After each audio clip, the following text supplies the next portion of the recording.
اعوذ باللہ من الشیطان الرجیم بسم اللہ الرحمن الرحیم رب اشرح لی صدری ویسر لی امری واحلل عقدۃ من لسانی یفقہوا قولی رب زدنا علما اللہم فقہنا فی الدین رب یسر ولا تعسر وتمم بالخیر وبک نستعین آمین یا رب العالمین۔ السلام علیکم ورحمۃ اللہ وبرکاتہ۔ کیسی ہیں آپ سب ساتھی؟ اللہ تعالیٰ آپ سب کو اپنی حفاظت میں رکھے، آمین۔ عزیز ساتھیوں، الحمدللہ ہم نے سورہ یوسف مکمل کی۔ ماشاءاللہ اللہ تعالیٰ آپ سب کو اس علم سے فائدہ اٹھانے والا بنائے اور اس علم کو آگے پہنچانے والا بھی بنائے۔ الحمدللہ ہم نے قصہ یوسف سے بہت سی باتیں سیکھیں۔ سب سے پہلے تو ہم نے حیا کا سبق لیا کہ کس طرح انہوں نے عین جوانی میں اپنی حیا کو بچا کے رکھا اور اللہ تعالیٰ کی مدد کا سہارا لیا۔ اور اس کے بعد ہم نے دیکھا کہ خاندانی پیچیدگیوں کو سنوارنے کا ہمیں اس سورہ میں بے حد گہرا سبق ملتا ہے، اور اس کے ساتھ ہی ساتھ تدبیر اختیار کرنے کا سبق اور تقدیر پر ایمان رکھنے کا سبق بھی ملتا ہے، اللہ تعالیٰ سے مدد مانگنے کا سبق، اور یہی اصل میں ہدایت ہے۔ عاجزی کا سبق، اپنی انا کو توڑ کر صبر کا مظاہرہ کرنا پڑتا ہے، اپنے بہن بھائیوں کی خاطر بڑی سے بڑی قربانی اور بہتری کی کوشش کرنا، یہ وہ اعلیٰ درجے کا صبر اور سبق ہے جو ہم نے قصہ یوسف سے سیکھا، اور انشاءاللہ تعالیٰ ان سارے اسباق پر، ان ساری نصیحتوں پر ہم نے عمل بھی کرنا ہے انشاءاللہ تعالیٰ۔ علماء کرام کہتے ہیں کہ قصہ یوسف میں اور رسول اللہ صلی اللہ علیہ وآلہ وسلم کی زندگی میں بہت زیادہ مماثلت پائی جاتی ہے۔ ان دونوں عظیم ہستیوں نے بچپن میں ہی اپنے والدین کی جدائی کا درد برداشت کیا، اور اس کے بعد اپنے ہی لوگوں کی طرف سے سخت قسم کی آزمائشوں اور تکلیفوں کا سامنا کرنا پڑا، اور جب اللہ تعالیٰ نے ان کو فتح اور کامیابی عطا کی تو دونوں ہی عظیم ہستیوں نے اپنے لوگوں کو بغیر کسی حیل و حجت کے معاف کر دیا۔ فتح مکہ پر جو رسول اللہ صلی اللہ علیہ وسلم کے الفاظ تھے، وہی حضرت یوسف علیہ السلام کے اپنے بھائیوں کے سامنے الفاظ تھے۔ جب انہوں نے ان سے معافی مانگی تو رسول اللہ صلی اللہ علیہ وسلم نے بھی قریش مکہ کو یہی کہا کہ آج تم لوگوں پر کوئی گرفت نہیں ہے۔ یہ وہ عظیم درس تھا جو ان دونوں عظیم ہستیوں کی طرف سے پوری انسانیت کو دیا گیا۔ انشاءاللہ تعالیٰ آج ہم سورہ رعد کا آغاز کریں گے۔ سورہ یوسف کے بعد 12 نبوی میں یہ سورہ نازل ہوئی جب رسول اللہ صلی اللہ علیہ وسلم کے خلاف بڑی سخت قسم کی چالیں چلی جا رہی تھیں، مکر و فریب سے کام لیا جا رہا تھا، اور مشرکین مکہ اپنے شرک اور انکار رسالت اور انکار آخرت کے عقیدے پر سختی سے کاربند تھے۔ حق و باطل کی ایک بہت ہی بڑی کشمکش جاری تھی، اور بعض علماء نے اسے مدنی سورہ قرار دیا ہے، لیکن ایسا نہیں ہے، یہ خالصتاً ایک مکی سورہ ہے۔ اس سورہ میں توحید، رسالت اور آخرت، ان تینوں مضامین پر دلائل بہت ہی نہایت مؤثر انداز میں اللہ تعالیٰ نے پیش کیے ہیں۔ آئیے اس سورہ کا آغاز کرتے ہیں۔ اعوذ باللہ من الشیطان الرجیم الف لام میم را تلک آیات الکتاب والذی انزل الیک من ربک الحق۔ الف لام میم را، یہ الکتاب کی آیات ہیں، اور جو کچھ آپ کے پروردگار کی طرف سے آپ پر نازل کیا گیا ہے وہ عین حق ہے، لیکن اکثر لوگ اس بات پر ایمان نہیں لاتے۔ اللہ وہ ہے جس نے آسمانوں کو ایسے سہاروں کے بغیر بلند کیا جو تمہیں نظر آتے ہوں، پھر اس نے عرش پر قرار پکڑا اور سورج چاند کو ایک خاص قانون کا پابند بنایا۔ اس نظام کی ہر چیز ایک مقررہ مدت تک کے لیے چل رہی ہے۔ وہی اس کائنات کے نظام کی تدبیر کرتا ہے اور اپنی نشانیاں تفصیل سے بیان کرتا ہے تاکہ تم لوگ اپنے پروردگار سے ملاقات کا یقین کرو۔ وہی تو ہے جس نے زمین کو پھیلا دیا اور اس میں سلسلہ ہائے کوہ اور نہریں بنا دی، اور ہر طرح کے پھلوں کی 2 قسمیں بنائیں۔ وہی دن پر رات کو طاری کرتا ہے۔ سوچنے سمجھنے والے لوگوں کے لیے ان باتوں میں بہت سی نشانیاں موجود ہیں۔ نیز زمین میں کئی قطعات ہیں جو باہم ملے ہوئے ہیں، اور ان میں انگور کے باغ، کھیتی اور کھجوریں ہیں، جن میں کچھ جڑ سے ملی ہوتی ہیں اور کچھ بن ملی ہوتی ہیں، اور ان قطعات کو ایک ہی طرح کے پانی سے سیراب کیا جاتا ہے، مگر مزے میں ہم کسی کو بہتر بنا دیتے ہیں اور کسی کو کمتر۔ ان چیزوں میں بھی اہل عقل و حرد کے لیے کئی نشانیاں ہیں، اور اگر آپ تعجب کرتے ہیں تو اس سے بھی عجیب تر ان لوگوں کی بات ہے جو کہتے ہیں کہ جب ہم مٹی بن جائیں گے تو کیا از سر نو پیدا ہوں گے۔ یہی لوگ ہیں جنہوں نے اپنے پروردگار کا انکار کیا، اور ایسے ہی لوگوں کی گردنوں میں طوق ہوں گے۔ یہی لوگ اہل دوزخ ہیں جس میں وہ ہمیشہ رہیں گے۔ اللہم اجرنا من النار، اللہم اجرنا من النار، اللہم اجرنا من النار، آمین یا رب العالمین۔ اب ان آیتوں میں وہی تمام باتیں بتائی جا رہی ہیں جو پچھلے تمام انبیاء کی شریعتوں میں اصول دین رہی ہیں، مثلاً یہ کہ اللہ تعالیٰ کی اس کائنات کی فرما روائی میں کوئی دوسرا اس کا شریک نہیں، اور یہ کہ قیامت آ کے رہے گی، یہ نظام درہم برہم ہو جائے گا، دوسرا عالم بنایا جائے گا جس میں تمام اچھے اور برے انسانوں کو ان کے اعمال کا بدلہ ضرور ملے گا، اور یہ اللہ کی نازل کردہ آیات ہیں، اور آپ صلی اللہ علیہ وسلم کی نبوت جو ہے وہ برحق ہے، اور یہی وہ باتیں ہیں ان آیتوں میں وہی بتائی گئی ہیں جن پر مشرکین مکہ ایمان نہیں لا رہے تھے۔ اس تمہید کے بعد آگے پھر اللہ تعالیٰ کے وحدہ لا شریک ہونے سے متعلق دلائل پیش کیے گئے ہیں، یعنی بتایا گیا کہ آسمانوں کے جو ستون ہے یا کشش ثقل ہے، یعنی اس بات کا امکان ہے کہ آسمان ستونوں یا سہاروں پر قائم ہوں، لیکن وہ ستون یا سہارے جو ہیں وہ غیر مرئی ہوں، ہم سب انہیں دیکھ نہ سکتے ہوں۔ تفسیر ابن کثیر میں سیدنا ابن عباس رضی اللہ تعالیٰ عنہ اور مجاہد اور حسن بصری اور قتادہ اور بعض دوسرے علماء اکرام نے انہی چیزوں کو روایت کی ہے کہ ان غیر مرئی سہاروں کو ہم آج کل کی زبان میں کشش ثقل کہہ سکتے ہیں۔ پھر آگے آیت میں کہا گیا استوى علی العرش، کہ اللہ تعالیٰ اپنے عرش پر موجود ہے، پھر اس نے عرش پر قرار پکڑا، اور پھر کہا گیا کہ یہ سیاروں اور ستاروں اور سورج اور چاند کی جو گردش ہے وہ تا قیامت ہے، یعنی ان کی مقررہ مدت ہے، اور وہ کون سی مدت ہے؟ جب تک قیامت نہیں آ جاتی، اور جب قیامت واقع ہوگی تو اس کائنات کے پورے نظام کو درہم برہم کر دیا جائے گا۔ اصل میں نظام کائنات کو یوم آخرت پر دلیل کے طور پر پیش کیا گیا ہے، یعنی جو قادر مطلق یعنی اللہ تعالیٰ ایسا عظیم کارخانہ کائنات وجود میں لا سکتا ہے اور اس پر کنٹرول رکھ سکتا ہے، اس کے لیے انسان کو دوبارہ پیدا کرنا بالکل بھی مشکل نہیں۔ اور اس دلیل کی ایک اور صورت بھی یہ ہے کہ جو ہستی اس نظام کائنات کو ایسے تناسب، عدل اور حکمت کے ساتھ چلا رہی ہے، کیا وہ انسان کو ایسا ہی بے لگام چھوڑ سکتی ہے کہ وہ اس دنیا میں جو کچھ کرنا چاہے کرتا پھرے اور اس سے کچھ مواخذہ نہ کیا جائے؟ لہٰذا اللہ تعالیٰ کے عدل اور حکمت کا تقاضا یہی ہے کہ جن لوگوں نے اس اپنی ساری زندگی میں ظلم و ستم ڈھانے میں گزاری ہے، ان کو ان کے بد کرداریوں کی سزا ضرور دی جائے گی۔ اسی طرح جن لوگوں نے اپنے آپ کو ساری زندگی میں اللہ تعالیٰ کی حدود و قیود میں جکڑے رکھا، انہیں اس کا بدلہ بھی ضرور دیا جائے گا۔ اور اس دنیا میں چونکہ انسان کی عمر بہت تھوڑی ہے، لہٰذا از روئے عدل و انصاف اور حکمت دوسری زندگی کا قیام ضروری ہے۔ پھر مزید اللہ تعالیٰ کی قدرت کی نشانیاں بتائی گئیں کہ نباتات میں بے شمار مماثلت ہونے کے باوجود بھی اختلاف ہے،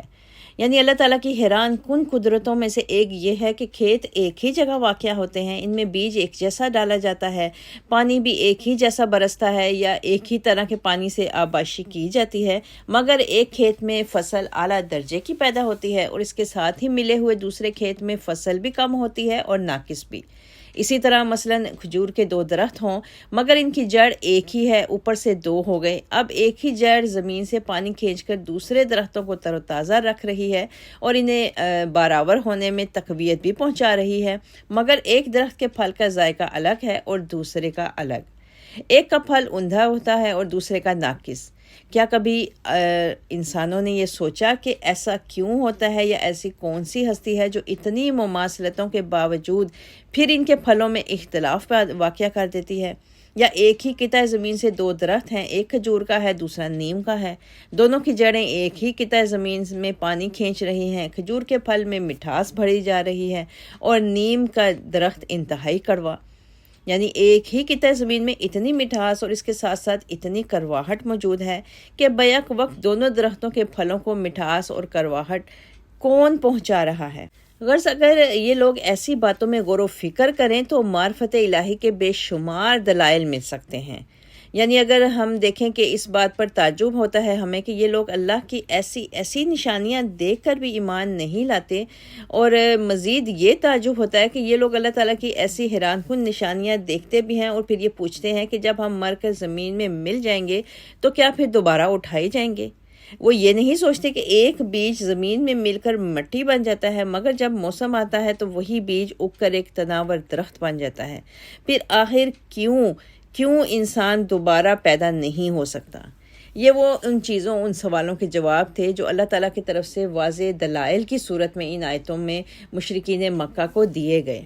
پھر آیتوں کے آخر میں ان مشرکین ان کے اس انکار کی پاداش میں ان کا انجام بتایا گیا کہ ایسے لوگ دراصل اپنی خواہشات کے غلام ہوتے ہیں، اور اسی جرم کی پاداش میں ان کی گردنوں میں پھر توق ڈال کر انہیں اتنا ہی جکڑ کر بند کر دیا جائے گا اور ہمیشہ کے لیے ان کو جہنم میں پھینک دیا جائے گا۔ آیت 6 وَيَسْتَعْجِلُونَكَ بِالسَّيِّئَةِ قَبْلَ الْحَسَنَةِ،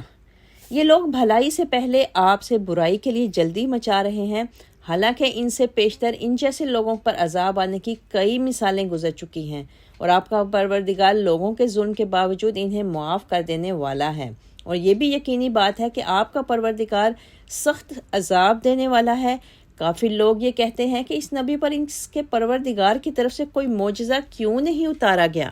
اے نبی، آپ اس فکر میں نہ پڑیں، آپ تو صرف ایک ڈرانے والے ہیں اور ہر قوم کے لیے ایک رہنما ہوا ہے۔ اللہ تو وہ ہے کہ ہر ایک مادہ جو کچھ اپنے پیٹ میں اٹھائے ہوئے ہے اسے جانتا ہے، اور جو کچھ ان کے پیٹوں میں کمی بیشی ہوتی رہتی ہے وہ اسے بھی جانتا ہے، اور اس کے ہاں ہر چیز کی ایک مقدار مقرر ہے۔ وہ چھپی اور ظاہر ہر طرح کی باتوں کو جاننے والا ہے، سب سے بڑا ہے، عالی شان ہے۔ تم میں سے اگر کوئی بات کو مخفی طور پر کہے یا پکار کر کہے، وہ اس کے لیے برابر ہے۔ اسی طرح اگر کوئی رات کی تاریکی میں چھپا ہوا ہو یا دن کی روشنی میں چل رہا ہو، اس کے لیے برابر ہے۔ اب یہاں پر آیتوں کے شروع میں جو کہا گیا کہ یہ لوگ بھلائی سے پہلے آپ سے برائی کے لیے جلدی مچا رہے ہیں، یعنی مشرکین مکہ جو تھے وہ رسول اللہ صلی اللہ علیہ وسلم سے کہتے تھے کہ جس عذاب کی تم ہمیں خبر دے رہے ہو وہ آخر آتا کیوں نہیں یا کب آئے گا؟ تو اس کے لیے اللہ تعالیٰ نے ان آیتوں میں ان کو بتایا کہ یہ لوگ جس چیز کا مطالبہ کر رہے ہیں، کیا اس سے پہلے انہوں نے اپنے گزشتہ قوموں کے اوپر آنے والے عذابوں کے متعلق سنا نہیں، پڑھا نہیں، ان کو بتایا نہیں گیا؟ اس کے باوجود یہ اپنے اوپر برائی لانے کے لیے جلدی مچا رہے ہیں۔ تو اللہ تعالیٰ نے پھر ان عذاب نہ آنے کی بھی وجوہات بتائیں کہ ایک یہ کہ اگر اللہ ان لوگوں کے ایسے مطالبات فوراً پورے کرنا شروع کر دیتا تو یہ دنیا کب کی خط تباہ ہو چکی ہوتی۔ لہٰذا یہ اللہ ہی کی رحمت ہے کہ ایسے مطالبے اللہ تعالیٰ فوراً پورے نہیں کرتا۔ دوسری وجہ یہ بھی ہے کہ عذاب کا بھی ایک وقت مقرر ہوتا ہے۔ عذاب سے پہلے ہمیشہ ہر قوم کو کچھ مہلت دی جاتی ہے، اور اس مدت میں اگر وہ قوم اپنی حالت بہتر بنا لے تو اللہ تعالیٰ عذاب نازل ہی نہیں کرتا، اور یہ بھی اللہ کی بندوں پر خاص رحمت ہے۔ پھر بھی اگر کوئی قوم نہ سنبھلے تو آخر کار چارہ کار یہ ہوتا ہے کہ ان کو پھر سزا دے دی جاتی ہے اور عذاب نازل کر دیا جاتا ہے۔ پھر جب عذاب نازل ہوتا ہے تو اس کی گرفت پھر بہت سخت ہوتی ہے، اس میں پھر ہر خاص و عام، اچھے برے، نیک بد سب برابر کے شریک ہو جاتے ہیں۔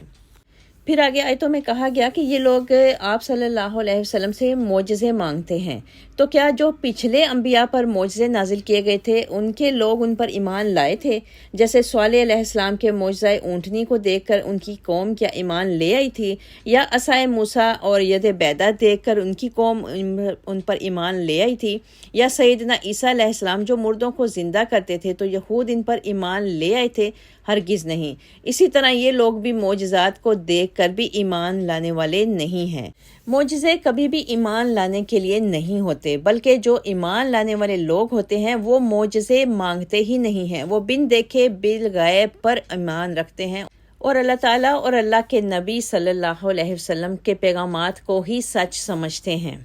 لہٰذا اگر مشرکین مکہ قرآن کے دلائل اور کائنات میں ہر طرف بکھری ہوئی اللہ کی نشانیوں سے سبق حاصل نہیں کرتے تو ان کے لیے حصی قسم کے جو معجزات ہیں وہ بھی بیکار ہیں۔ لہٰذا اے نبی آپ یہ فکر چھوڑ دیں اور آپ صرف انہیں سیدھی راہ دکھانے اور انجام سے ڈرانے والے ہیں۔ اور پھر اللہ تعالیٰ نے فرمایا کہ اے نبی ہر قوم میں ہم نے جو بھی رہنما بھیجے ہیں ان کا صرف اتنا ہی کام ہوتا ہے کہ وہ ہمارے پیغامات ان تک پہنچا دیں، ان کو ڈرا دیں، ان کو آخرت کی خبر دے دیں۔ ایسے منکرین کے تمام مطالبات کو پورا کرنا پیغمبروں کا کام نہیں ہوتا۔ اس کے ساتھ ہی اللہ کی علم کی وسعت بتائی گئی کہ اللہ تعالیٰ جو ہے وہ خوب جانتا ہے کہ اس وقت انسان کے دل میں یا ماں کے پیٹوں میں کیا ہے۔ اللہ تعالیٰ کی وسعت کا یہ عالم ہے کہ وہ یہ جانتا ہے کہ ہر مادہ کے پیٹ میں نطفہ پر کیا کچھ تغیرات واقع ہوتے ہیں، اس سے شکل و صورت کیوں کر بنتی ہے، نیز یہ کہ پیٹ میں ایک بچہ ہے یا زیادہ ہیں، بچہ تندرست پیدا ہوگا یا وہ اندھا یا لنگڑا یا اپاہج پیدا ہوگا، لمبے قد کا ہوگا یا پست قد، یا ناقص العقل ہوگا یا ذہین و نیک اور بد، یا پھر ضدی اور سرکش ہوگا، یا حق کو قبول کرنے والا ہوگا یا انکاری حق ہوگا۔ اس کی استعداد کار کتنی ہوگی، کیونکہ ہر چیز کے لیے اللہ تعالیٰ نے ایک اندازہ مقرر کر رکھا ہے۔ اور اس کے علاوہ یہ بھی بتایا گیا کہ ماضی، حال اور مستقبل اللہ کی نگاہوں میں یکساں حیثیت رکھتے ہیں۔ وہ پیش آنے والے حالات کو بھی اسی طرح جانتا ہے جس طرح وہ گزرے ہوئے واقعات اور موجودہ حالات کو جانتا ہے، یا وہ ان قوانین فطرت کو بھی اچھی طرح جانتا ہے جنہیں ابھی تک انسان دریافت نہیں کر سکا یا وہ اس کی دسترس سے باہر ہیں۔ غرض اللہ تعالیٰ کے اس علم کی یہ لامحدود وسعت ہی اللہ تعالیٰ کے سب سے بڑا اور عالی شان ہونے کی دلیل ہے۔ آیت 11 خلفہ یحفظونہ من امر اللہ، ہر شخص کے آگے اور پیچھے اللہ کے مقرر کردہ نگران ہوتے ہیں جو اللہ کے حکم سے اس کی حفاظت کرتے ہیں۔ اللہ تعالیٰ کسی قوم کی اچھی حالت کو اس وقت تک نہیں بدلتا جب تک وہ اپنے اوصاف خود نہ بدل دے، اور جب اللہ تعالیٰ کسی قوم پر مصیبت ڈالنے کا ارادہ کر لے تو پھر اسے کوئی ٹال نہیں سکتا، نہ ہی اس کے مقابلے میں اس قوم کا کوئی مددگار ہو سکتا ہے۔ وہی تو ہے جو تمہیں بجلی دکھاتا ہے جس سے تم ڈرتے بھی ہو اور امید بھی رکھتے ہو، اور وہی پانی سے بوجھل بادلوں کو اٹھاتا ہے اور کڑک اس کی حمد کے ساتھ اس کی پاکی بیان کرتی ہے، اور فرشتے اس کے ڈر سے پاکی بیان کرتے ہیں۔ وہی گرنے والی بجلیاں بھیجتا ہے جو اس پر گرتی ہیں جس پر وہ چاہتا ہے، درا حالی کہ وہ اللہ کے بارے میں جھگڑا کر رہے ہوتے ہیں، فی الواقع اس کی تدبیر بڑی زبردست ہے۔ اب یہاں پر آیتوں کے شروع میں جو کہا گیا کہ ہر شخص کے آگے اور پیچھے اللہ کے مقرر کردہ نگران ہوتے ہیں، تو یہ حفاظت کرنے والے فرشتوں اور ان کے باطنی اسباب کے متعلق اشارہ دیا گیا۔ یعنی اس دنیا میں صرف ظاہری اسباب ہی کار فرما نہیں ہوتے، بلکہ بہت سے باطنی اسباب بھی ہیں جن کو انسان دیکھ نہیں سکتا، اور اس بات کا تجربہ ہر انسان کو ہوتا ہے اپنی زندگی میں۔ بعض اوقات ہم دیکھتے ہیں کہ کوئی شخص کسی ایسے شدید حادثہ سے دوچار ہوتا ہے کہ بظاہر اس کا بچنا ناممکن نظر آتا ہے، لیکن وہ اس حادثہ سے بالکل محفوظ رہتا ہے، اور ایسے موقعوں پر بے اختیار ہماری زبانوں پر پھر یہ الفاظ آ جاتے ہیں کہ جسے اللہ رکھے اسے کون چکھے۔ انہی غیر مرئی اسباب کی اس آیت میں پھر وضاحت کی گئی ہے کہ یہ محض اتفاقات نہیں ہیں، بلکہ اللہ تعالیٰ کے مقرر کردہ فرشتے ہوتے ہیں جو ایسے خوفناک موقعوں سے انسان کو بحفاظت محفوظ رکھتے ہیں، اور اس مدت تک اس کی حفاظت کرتے رہتے ہیں جب تک اس کی موت کا وقت نہیں آ جاتا، اور جب موت کا وقت آ جاتا ہے تو پھر انسان کی سب تدبیریں دھری کی دھری رہ جاتی ہیں۔ پھر آیت میں کہا گیا، بہت ہی سبق آموز آیت ہے، لا یغیر ما بقوم حتی یغیروا، اللہ تعالیٰ کسی قوم کی اچھی حالت کو اس وقت تک نہیں بدلتا جب تک وہ اپنے اوصاف خود نہ بدل دے۔ یعنی قوموں کے عروج و زوال کا قانون بتایا گیا ہے۔ یہاں پر قوموں کے عروج و زوال کے قانون میں قابل ذکر بات یہ ہے کہ جب مجموعی حیثیت سے کوئی قوم اخلاقی تنزلی کا شکار ہو جاتی ہے اور انتہائی پستیوں تک پہنچ کر گناہوں کا ارتکاب کرتی ہے تو اسی وقت پھر اس کا زوال شروع ہو جاتا ہے۔ اگرچہ دنیاوی لحاظ سے تہذیب و تمدن کے وہ بلند درجے تک ہوتی ہے، اس کے بعد اگر وہ اپنی اصلاح کر لے تو خیر، ورنہ آہستہ آہستہ اس دنیا سے اس قوم کو نیست و نابود کر دیا جاتا ہے۔ اور پھر اس قوم کو اس کے زوال سے کوئی دوسری طاقت بچا نہیں سکتی، اور نہ ہی اس کے لیے جو عذاب کی وہ مستحق ہو سکتی ہے، اس عذاب سے کوئی اس کو ٹال سکتا ہے۔ پھر آگے دوبارہ سے فرشتوں کا ذکر کیا گیا اور بتایا گیا کہ کائنات کے انتظام پر اللہ تعالیٰ نے فرشتوں کو مقرر کر رکھا ہے، وہی مدبرات امر ہیں۔ بارش اور بادل پر میکائیل فرشتہ مقرر ہے، وہی بادلوں کو ہانکتا ہے اور چلاتا ہے، اور اسی طرف ہانکتا ہے جدھر اللہ کا حکم ہوتا ہے۔ پھر بارش اسی مقام پر برستی ہے جہاں اللہ کی مرضی ہو۔ اسی فرشتے کے کوڑا مارنے سے رعد اور برق پیدا ہوتی ہے، یعنی بجلی چمکتی ہے، اور گرنے والی بجلی بھی صرف وہاں گرتی ہے جہاں اس فرشتے کو اللہ کا حکم ہوتا ہے، اور اللہ کو اس کا تباہ کرنا مقصود ہوتا ہے۔ اور احادیث سے ہمیں پتہ چلتا ہے کہ بادل اور بجلی کے گرج چمک کے وقت پڑھنے جانے والی جو تسبیح ہے وہ سورہ رعد کی آیت نمبر 13 کا یہ شروع کا حصہ ہے، وَيُسَبِّحُ الرَّعْدُ بِحَمْدِهِ وَالْمَلَائِكَةُ مِنْ خِیفَتِهِ۔ اس آیت میں اللہ تعالیٰ نے خود واضح طور پر فرما دیا کہ کڑک بھی اور فرشتے بھی دونوں اللہ کی تسبیح و تقدیس بیان کرتے ہیں، اور یہ عین بندگی اور غلامی ہے۔ جیسے کہ کائنات کی ہر چیز اللہ کی تسبیح و تقدیس میں مشغول ہے، اسی طرح انسان کو بھی چاہیے کہ وہ اللہ تعالیٰ کی تسبیح و تقدیس میں اپنے آپ کو مشغول رکھے۔ آیت 14 لَهُ دَعْوَةُ الْحَقِّ وَالَّذِينَ يَدْعُونَ مِن دُونِهِ، اسی کو پکارنا برحق ہے، اور جو لوگ اس کے علاوہ دوسروں کو پکارتے ہیں وہ انہیں کچھ بھی جواب نہیں دے سکتے۔ انہیں پکارنا تو ایسا ہے جیسے کوئی شخص پانی کی طرف اپنے ہاتھ اس لیے پھیلائے کہ پانی اس کے منہ تک پہنچ جائے، حالانکہ پانی کبھی اس کے منہ تک نہیں پہنچ سکتا۔ کافروں کی پکار بھی ایسے ہی راہ میں گم ہو جاتی ہے۔ آسمانوں اور زمین میں جتنی بھی چیزیں ہیں چاروں ناچار اللہ کو سجدہ کر رہی ہیں، اسی طرح ان کے سائے صبح و شام سجدہ ریز ہوتے ہیں۔ آپ ان سے پوچھئے کہ آسمانوں اور زمین کا رب کون ہے؟ کہہ دیجئے اللہ ہے۔ پھر کہیے کیا تم نے ایسے معبودوں کو اپنا کارساز بنا لیا ہے جو اپنے بھی نفع و نقصان کا اختیار نہیں رکھتے؟ پھر پوچھئے کیا نابینا اور بینا برابر ہو سکتے ہیں؟ یا کیا اندھیرے اور روشنی برابر ہو سکتے ہیں؟ یا جنہیں ان لوگوں نے اللہ کا شریک بنا رکھا ہے، انہوں نے بھی اللہ کی مخلوق کی طرح کی کوئی مخلوق پیدا کی ہے جو ان پر مشتبہ ہو گئی ہے؟ آپ کہیے کہ اللہ ہی ہر چیز کا پیدا کرنے والا ہے، اور وہ اکیلا ہے، زبردست ہے۔ اسی نے آسمان سے پانی برسایا جس سے وادیاں اپنی اپنی وسعت کے مطابق بہنے لگیں، پھر نالے پر پھولا ہوا جھاگ آ گیا، اور جس چیز کو وہ زیور یا کوئی اور سامان بنانے کے لیے آگ میں تپاتے ہیں اس میں بھی ایسا ہی جھاگ ہوتا ہے۔ اسی طرح اللہ تعالیٰ حق اور باطل کی مثال بیان فرماتا ہے۔ جو جھاگ ہے وہ تو سوکھ کر زائل ہو جاتا ہے، اور جو چیز لوگوں کو فائدہ دیتی ہے وہ پانی زمین میں رہ جاتا ہے۔ اسی طرح اللہ تعالیٰ لوگوں کو سمجھانے کے لیے مثالیں بیان کرتا ہے۔ اب یہاں پر جو آیتیں ہم نے پڑھیں ابھی، آیت نمبر 15 میں آیت سجدہ ہے۔ آیت سجدہ پر فوراً سجدہ کرنا مسنون ہے۔ شیطان اس سجدے کے وقت ٹھونگے مارتے ہوئے اپنے آپ کو وہاں سے بھگا لے جاتا ہے، اور پھر آگے آیتوں میں کہا گیا کہ کائنات کی چیزیں اللہ تعالیٰ کو سجدہ کر رہی ہیں، یعنی کائنات کی ہر چیز ان طبعی قوانین کی پابند اور ان کے آگے بے بس اور مجبور ہے جو اللہ تعالیٰ نے اس کے لیے بنا دیے ہیں۔ مثلا پانی کے لیے یہ قانون ہے کہ وہ نشیب کی طرف بہے، اور یہ ناممکن ہے کہ پانی اس قانون کے خلاف بلندی کی طرف بہنا شروع کر دے۔ اسی طرح پانی کے لیے ناممکن ہے کہ وہ اپنی سطح ہموار نہ رکھے، بس یہی چیز اس کا اللہ کے حضور سجدہ ہے۔ اسی طرح کائنات کی ہر چیز اللہ کے سامنے سجدہ ریز ہے، حتیٰ کہ ان قوانین کا انسان بھی پابند ہے اور ان کے آگے مجبور اور بے بس ہے۔